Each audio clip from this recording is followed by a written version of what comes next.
Use English for your passions. Love cooking? Watch recipe videos in English. Into gaming? Join English forums. Music fan? Learn lyrics and sing along. When you connect English to your passions, you forget you're studying. You're just living your interests in a new language. That's the best kind of fluency. Be consistent, not perfect. You don't need perfect grammar. You need daily rhythm.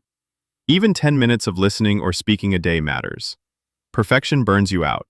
Consistency builds fluency. The goal isn't to never make mistakes. It's to never stop showing up. Fluent speakers are just consistent learners. Celebrate small wins. Learning a new phrase? That's a win. Ordering coffee in English without freezing? Huge win. Don't wait until you sound fluent to feel proud.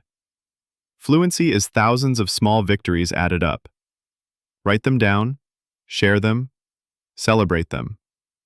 Progress is made of moments.